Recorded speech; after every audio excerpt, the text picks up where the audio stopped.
Good evening, everyone. This is the Truth Talks Cottage Ministries podcast. That's a mouthful for Saturday, April the 19th. And we know, or we believe, that at this point in time, Jesus, Yeshua, was in the ground, in the grave. And so, I am going to be reading the scriptures for today. And we have 4 readings. The first one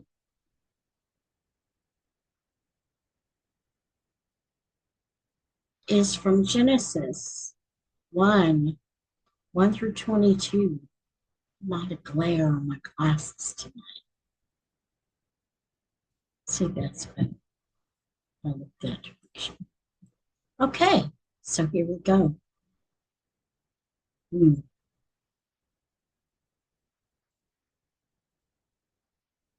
It's not working, Alice.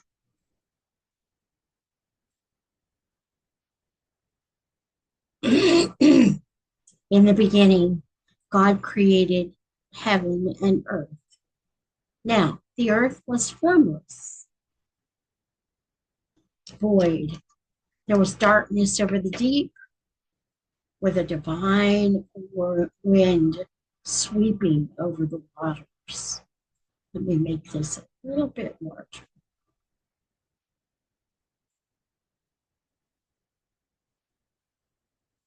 God said, "Let there be light," and there was light. God saw that light was good, and God divided the light from darkness. God called the light day, and darkness he called night. Evening came and morning came the first day. God said, "Let there be a vault through the middle of the waters to divide the waters in two." And so it was. God made the vault, and it divided the waters under the vault from the waters above the vault. God called the vault heaven. Evening came and morning came the second day. God said, "Let the waters under the heaven come together into a single mass, and let dry land appear." And so it was. God called the dry land earth, and the mass of waters seas. And God saw that it was good.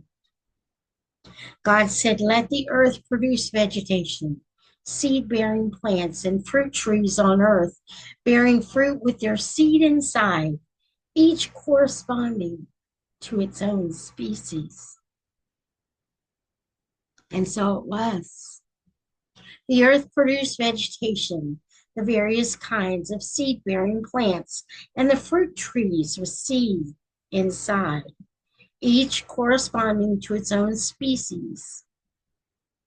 God saw that it was good. Evening came and morning came the third day. God said, "Let there be lights in the vault of heaven to divide day from night, and let them indicate festivals, days, and years."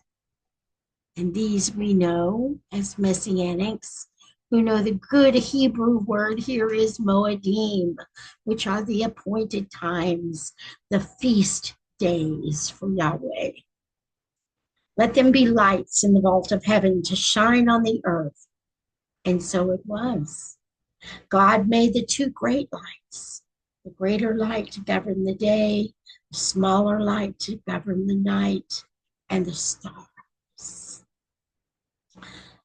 God set them in the vault of heaven to shine on the earth, to govern the day and the night, and to divide light from darkness. God saw that it was good. Evening came and morning came the 4th day. God said, "Let the waters be alive, with a swarm of living creatures, and let birds wing their way above the earth across the vault of heaven. And so it was. God created great sea monsters and all the creatures that glide and teem in the waters in their own species, the winged birds in their own species. And God saw that it was good. God blessed them, saying, "Be fruitful and multiply, and fill the waters of the seas, and let the birds multiply on land." Evening came and morning came, the fifth day. God said, "Let the earth produce every kind of living creature in its own species, cattle, creeping things, and wild animals of all kinds." And so it was. God made wild animals in their own species, and cattle in theirs, and every creature that crawls along the earth in its own species. And God saw that it was good. God said,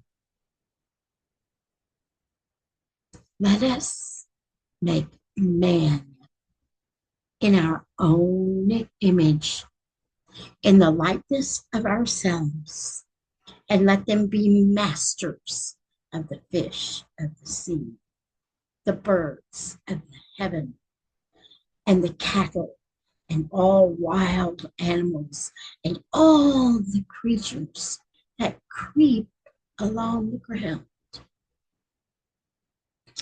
God created man in the image of himself. In the image of God, he created him, male and female.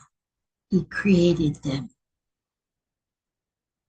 God blessed them, saying to them, "Be fruitful, multiply, fill the earth and subdue it. Be masters of the fish of the sea, the birds of heaven, and all the living creatures that move on earth." God said, "Look, to you I give all the seed-bearing plants everywhere on the surface of the earth, and all the trees with seed-bearing fruit. This will be your food. And to all the wild animals, all the birds of heaven, all the living creatures that creep along the ground, I give all the foliage of the plants as their food." And so it was. God saw all that he had made, and indeed it was very good. Evening came and morning came, the sixth day.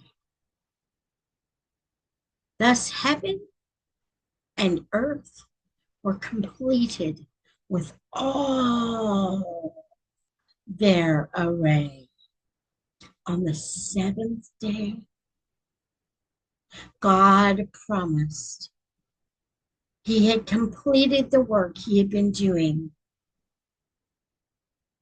He rested on the seventh day after all the work he had been doing.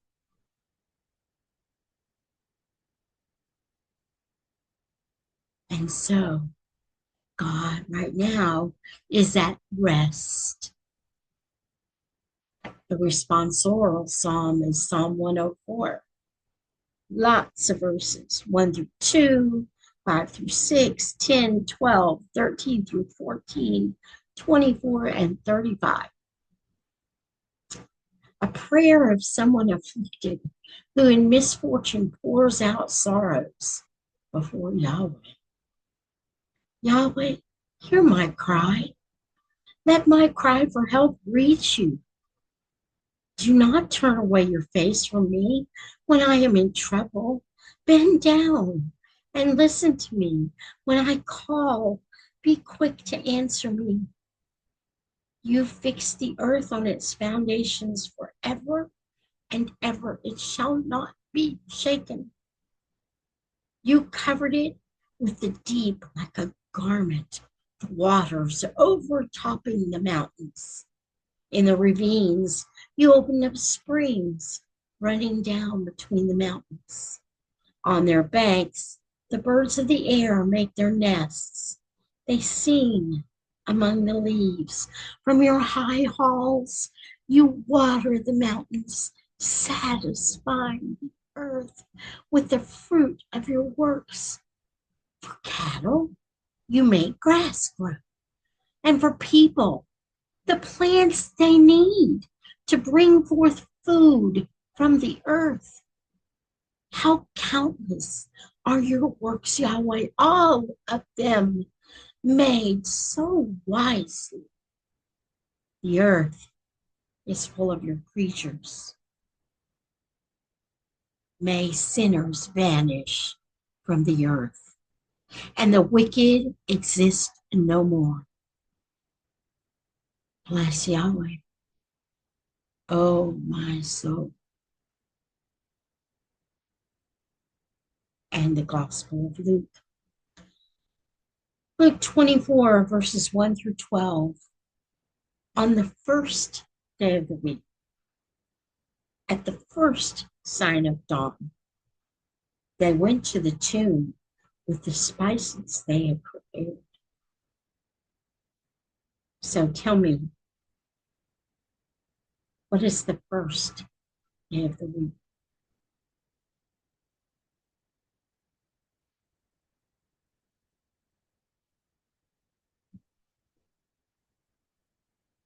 Now, I was imagining the stone that had been rolled away from the tomb. But upon entering, they could not find the body of the Lord Jesus. As they stood there puzzled about this, two men in brilliant clothes suddenly appeared at their side.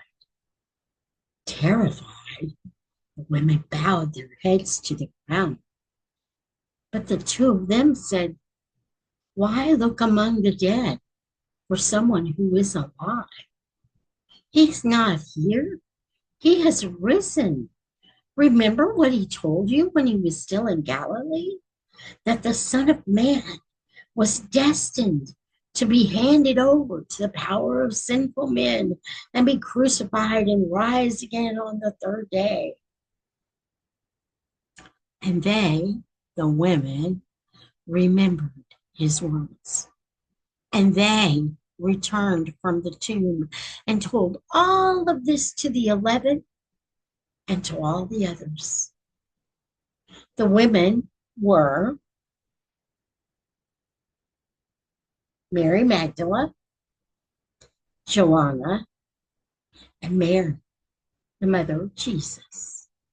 And the other women with them also told the apostles.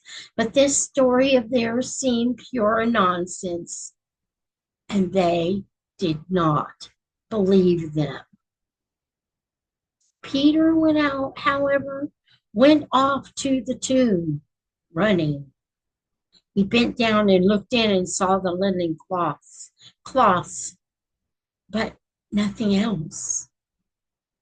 He then went back home, amazed at what had happened.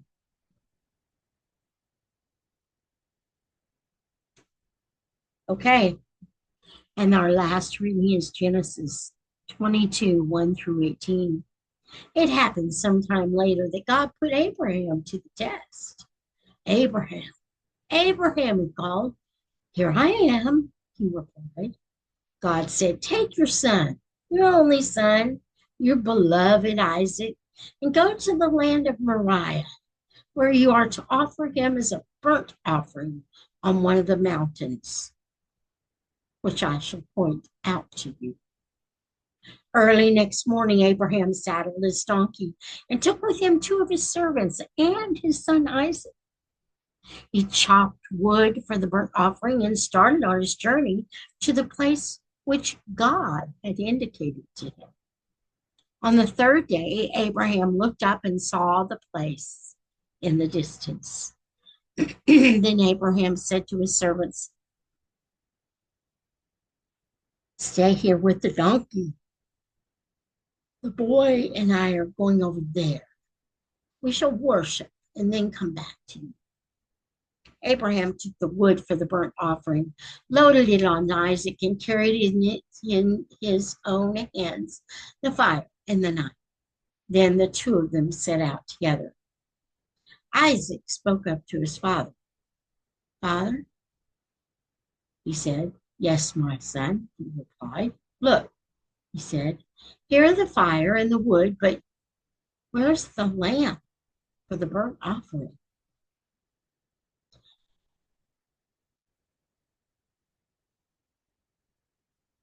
Abraham replied, "My son, God himself will provide the lamb for the burnt offering." And the two of them went on together. When they arrived at the place which God had indicated him, Abraham built an altar there and arranged the wood. Then he bound his son and put him on the altar on top of the wood. Abraham stretched out his hand and took the knife to kill his son. But the angel of Yahweh called to him from heaven, "Abraham, Abraham." He said, "Here I am." He replied, "Do not raise your hand against the boy," the angel said. "Do not harm him, for now I know you fear God.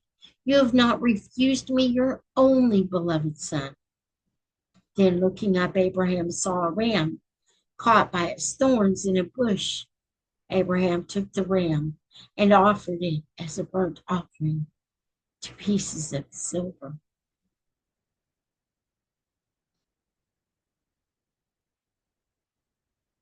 Abraham called this place Yahweh Provides, or some Bibles say Jehovah Jireh. And hence the saying today, on the mountain, Yahweh provides. The angel of Yahweh called Abraham a second time from heaven. "I swear by my own self," Yahweh declares, "that because you have done this, because you have not refused me, your own beloved son, I will shower blessings on you and make your descendants as numerous as the stars of heaven and the grains of sand on the seashore. Your descendants will gain possession of the gates of their enemies. All nations will bless themselves in the presence of your enemies. All nations on earth will bless themselves by your descendants, and all